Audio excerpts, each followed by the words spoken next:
This man claims to have the answer with a software program you can download at an app store. We'll have Harvey and more when we return. Far, we've been traveling far, without a home, not without us. You're listening to The Rick Ungar Show on Sirius XM Left 127.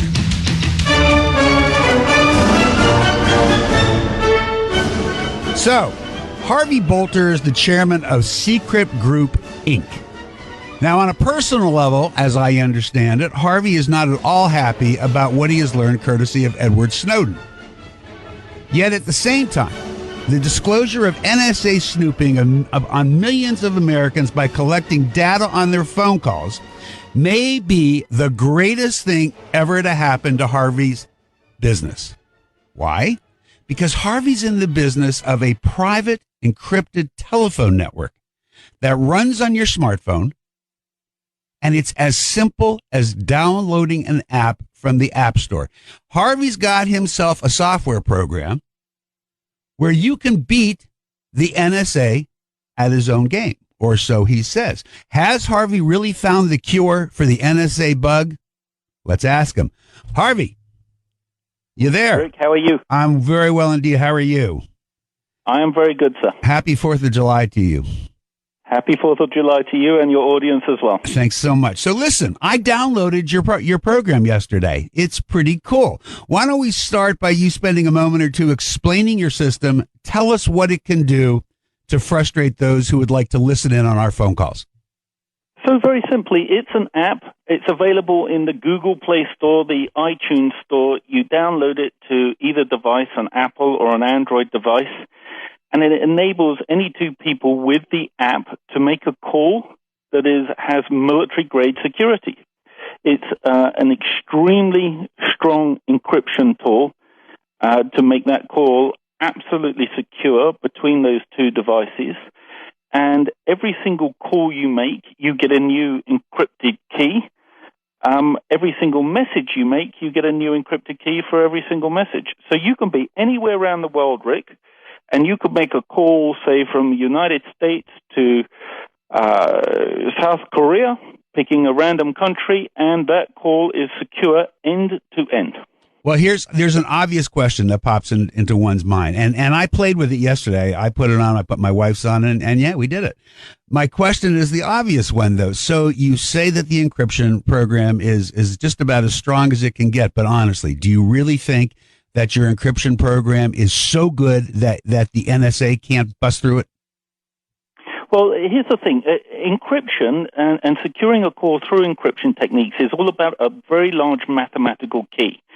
And so in order to brute force this, i.e. guess that key, you would need to have about 10 to the power of 600 guesses, which is just an enormous number of guesses. And so if you took a country like Spain, for example, with its type of computing capability, right, you could be there 30, 40 years breaking a single message. Seriously? Now, the NSA does have massive computing power. So everything can be brute forced. But if I've got a million concurrent calls or messages going on, you're going to have to be real selective. They're going to, and they're really going to have to want me, aren't they, to go to that trouble? They would. They would. And if you were a bad guy who was that bad, you wouldn't be using a phone in the first place. Right. So, well, yeah, I agree with you there. But it's interesting that it would be difficult for something or somebody as sophisticated as any nation's spying agency to have to go to that much trouble. And there is logic there. If they're going to go to that trouble, spend that amount of money, take that much time, obviously they want you. And if they want you, you're bad enough that you're not using it in the first place. So I get the logic there. It's very interesting. It is. I'm curious about its application to businesses, does it extend beyond the smartphone? Let's say that you want to keep the Chinese out of your business computer because you've got intellectual property on there that maybe they'd like to have, or even somebody else. Do you do things that would stop that from happening? Can you give a business that kind of peace of mind? So that's exactly right. That's where we're going. So at the moment we have voice real-time voice encryption, and we have messages, secure, encrypted message service between the two devices. On our roadmap, we will be launching a desktop device, so you can actually call from your computer out to somebody on a mobile phone, and vice versa, and even network them back into a conference calling type situation, overlaying other forms of data as well. So, for instance, email. And so we are specialists in protecting data flying between two endpoints, if you like. And that's critical to business, at the moment, because, we've talked about the NSA and surveillance, in many different forums in the last few weeks. But it's fundamentally important to business to protect their trade secrets, their intellectual property, their military secrets against cyber intercept and cyber attack from all fronts. Interesting. We're talking with Harvey Boulter, who has come up with basically an app. It's an app. You can download it to your smartphone. You download it. You can make telephone calls that are virtually protected from the NSA or anybody else who might want to listen to what you have to say. If you want to get into this conversation, if you've got questions for Harvey, you can give us a call at 866-997-4748. Harvey, you must know quite a bit about hacking, yes? Well, we do. You've got to know quite a lot about hacking and intercept in order to be able to produce a technology like Seecrypt that will, prevent you from those type of intercepts. So, just how big is the international hacking business? I mean, do you have any sense of how much money is involved in what's going on between companies stealing from companies or governments stealing from companies? What are we talking about here? It's truly enormous, and there are many countries around the world where we might sit and surveillance is commonplace, and people in the Middle East or Asia assume governments, not necessarily just their own, but other governments are surveilling them. I think the Snowden revelations widen that to perhaps you had a working assumption that perhaps the NSA wasn't doing it on you, and that's sort of been shattered a little bit. But the reality here, Rick, is that you can buy an RF antenna, download a bit of software from the internet, and $700-800, you're up and running, and you're intercepting people. Right. It's really not difficult to do. So how do you explain the fact that with all of the highly sophisticated things that are about today in terms of software technology, why aren't businesses, why isn't government better able to protect themselves? This is, to me, one of the amazing things in the United States today. We do not appear, either on the private side or on the public side, to have done anything near what we need to do to avoid cyber crime, cyber warfare. And let me give you two examples as to how bad it is. 10 years ago, there was a British guy, Gary McKinnon, who hacked his way on his own, into the Pentagon. Just last year, supposedly the Chinese intercepted and hacked its way into Lockheed Martin and took nearly a terabyte of data in relation to the Joint Strike Fighter. And that was publicized. If you can't protect government institutions like that or your defense contractors, small business really doesn't have a hope here. Is this the result of it costing too much money to pull off the defense, or is this the result of whenever you might install something that's going to protect you today, the bad guys are going to beat it by tomorrow? No, it's actually, I think it's largely down to policy, government policy. There has been such support for the ability to surveil all forms of communication, such requirement to put back doors in, that you have so many back doors now. It's a bit like Swiss cheese. There are so many openings. A back door that enables you to surveil, certain aspects or certain conversations is also signposted for the bad guy to go through the same back door, to grab your data. How do you put a stop to it then? How do you ever put a stop to it? Well, the government needs to really have a proper debate over the ability to surveil, people for threats and the ability to protect them against, foreign entities foreign countries surveilling them as well. And the problem is that debate hasn't really taken place, at the moment in a public way. And the part of the debate on surveillance has really taken place behind a closed door at the moment. Yeah. So just to take it back to your product, as we've discussed, this obviously does a lot of good on my cell phone. At the same time, you said that there are applications for this for emails.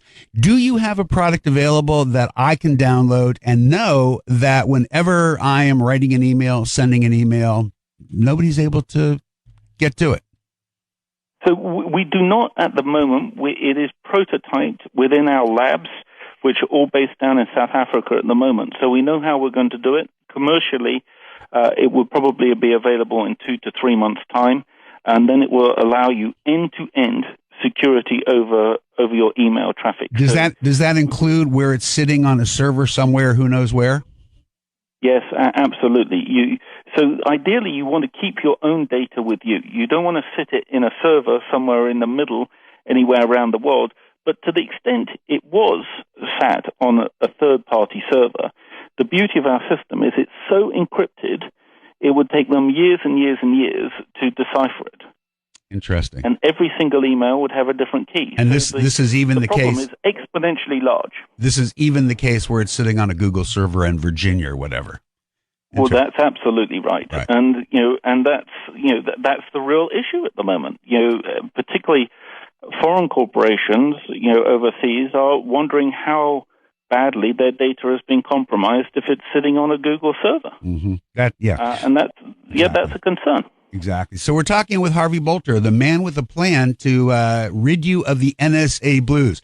We have a caller who has a question for you, Harvey. You okay if I bring him on? Larry from Arkansas. Larry, what's on your mind, man? Hey. Yeah, I'm sitting here listening to your program with your guests. Mm-hmm. It's pretty interesting, but... we like to think so. Huh? We like to think so, that it's pretty interesting. Yeah, but, it's a little bit too intellectual for me, What I'm wondering is, does your guest actually have an answer to my question? I'm just a little... give us your question. Give us your question. Okay, what can I do as a ordinary little old citizen out here with no power, nothing but one little old vote, like that's supposed to mean something, So what do I do about government snooping, Anything I can do? What do you say there, Harvey? I think there's two things you could do. I think you can write to your state representative and lobby him for a proper debate on privacy, within the United States. And the second thing you can do, if you're fortunate enough to own an iPhone, for example, or a Samsung or an Android device, download our app and put in the code USA, and you will get 12 months for free, sir. Okay, I heard your answer. You want to tell Larry where to download the app and the name? So, all you would do is you would go to your app store, for instance, on iTunes, and you type in Seecrypt, Seecrypt, download the app for free, and when you register, for the app, which you can do any time in the first 3 months of you having the app, it works immediately, but you can register any time in the first 3 months, and it will ask you for an email address so we can identify who you are, and it asks you, would you like to put in a promotional code? And we've set one up called USA, and that gives you 12 months for free, sir. Yeah, okay. Where are you from? You sound like an Australian. He's from Brooklyn. I am actually from the UK, so I'm a British citizen, and I live in the Middle East. So I'm calling in from the United Arab Emirates in Dubai at the moment. Okay, thanks, Larry. Appreciate the call. We still got a minute before break. I want to start with a question that's going to take you longer to answer, but let's get going on. You got to tell us what you think about what's going on in our country right now with Mr. Snowden. Well, look, I don't support what Snowden has done. I mean, he's clearly breached your laws on classified information, and for that, he will eventually need to come home and face some justice in relation to it. But I do think that he has stimulated a good debate on privacy, and I think that debate is quite long overdue. Do you actually see that debate taking place? Because I don't. All I see is a constant vigil over where he's sleeping tonight. Well, I think he's going to clearly have some personal problems as to find anywhere that will eventually, he will eventually be able to call home, and there's no doubt about that at all.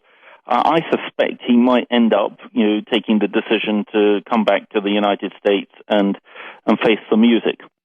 He'd have been better off, if that's the case, to have never left, wouldn't you think? I actually agree with you, by the way. I don't think he's going to like... I think he was only able to, execute the plan that he had in his mind, by leaving. And I've no doubt that there's probably a few more revelations that he's got, planned, in his bag somewhere. That would seem to be quite likely. I think that's right. Harvey, can you stick with us for a few minutes? I'm forced to take a break right here, but I got a few more things I'd love to talk to you about. We're talking to Harvey Boulter, the man who has come up with a software program that can protect your phone calls from being snooped on by the NSA. We'll have a little more with Harvey when we return. If you want to join the conversation, it's 866-997-4748. More with Harvey and a whole lot more than that on this 4th of July in just a moment. I roamed and I rambled and I followed my footsteps to the sparkling sands of her diamond desert. Sirius XM Left 127. And now, back to the Rick Ungar Show.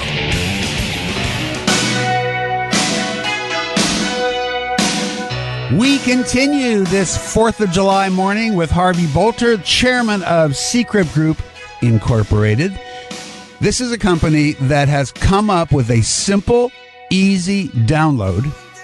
You can bring it right down to your smartphone, and you can use this program to protect your calls, to keep anybody, including the NSA or any other spy agency or anybody who might be interested in prying into your business. This will encrypt your calls in a way that nobody can listen in on you. Pretty interesting. Harvey, you still there with us? Yes, I am, Rick. Excellent. So, I want a little comparative analysis. This is really what I wanted to get from you before I let you go. You are an Englishman. We saw some significant issues in England over the past year involving Rupert Murdoch and the whole hacking thing with the telephones.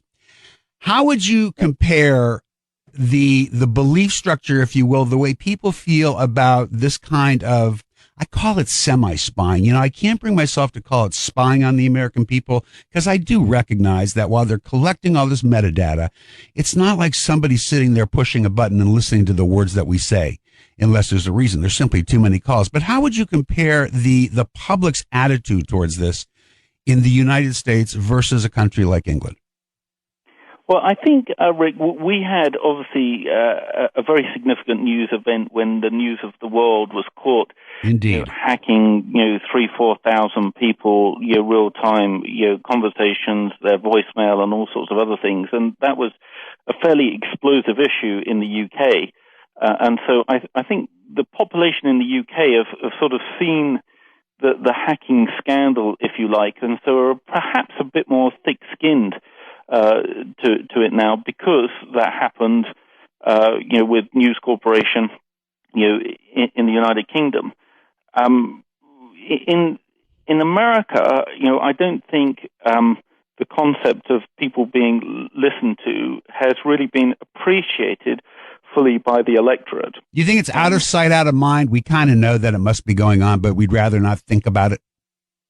Well, I think that's right. I mean, you do see a lot of newspaper articles and journalists reporting on cyber threat, but I think many people had the view that, well, it hasn't happened to me, or sure, I don't have a secret, and they kind of forget that actually whilst they might not have secrets, they've got a lot of private information that they might want to keep private, whether it's healthcare records or banking records or the passwords to their telephone banking system, and these things they should be keeping private. Harvey, if you hear that music, you know what that means? it means I got to let you go. They're forcing me into a hard break. So can I just thank you? I want to thank you for joining us. I really do appreciate it. I'm going to do a quick commercial for Harvey here because I like the product. Go to your app store, look for Seecrypt, Seecrypt. Download it and give it a try. He's giving you a year for free. What do you got to lose? You might find it interesting. Again, thanks, Harvey. When we return, political funny man.